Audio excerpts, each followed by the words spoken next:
Hello and welcome to Red Stapler. In this video, I'm going to show you how to create a Hello World function on Amazon Web Service Lambda.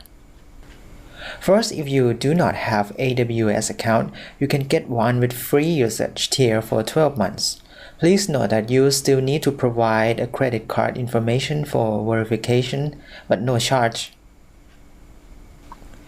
Once you did that, log into the Service console and click Lambda, and then click Create Function. There are predefined blueprints for your function, but for this tutorial, just click Author from scratch.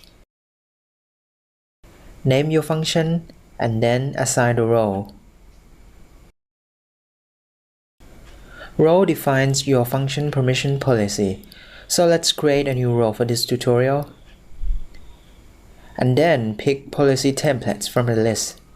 A simple microservice permission is the most suitable for this job.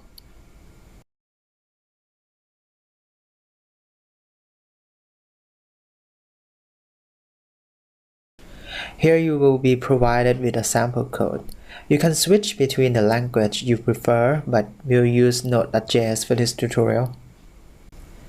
AWS Lambda will invoke your exports handler, so this is where it all starts. You have three parameters. First is event.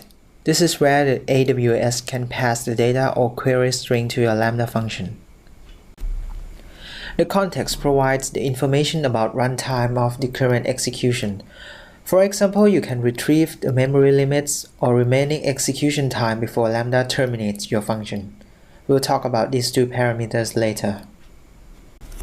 The callback is where you can pass the data back to Lambda. First parameter is where you can send information in case of any errors has been occurred. So we'll pass now for a success run. The second, the result of your function. Please note that you can pass in only JSON format or something that's compatible with JSON.stringify. Your result argument will be ignored if there are any errors. And now to run and test your function, first you need to create a test event, which allows you to set up the event data to be passed to your function.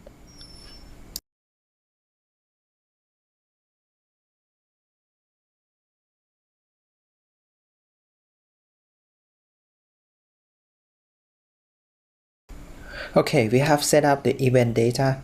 Now we can retrieve the value like this.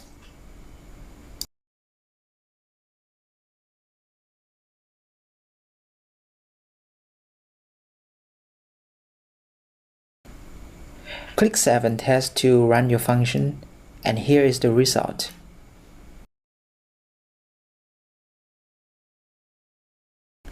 So that's the basic of how to create a Lambda function, but in real life scenario, we do not invoke our function like this.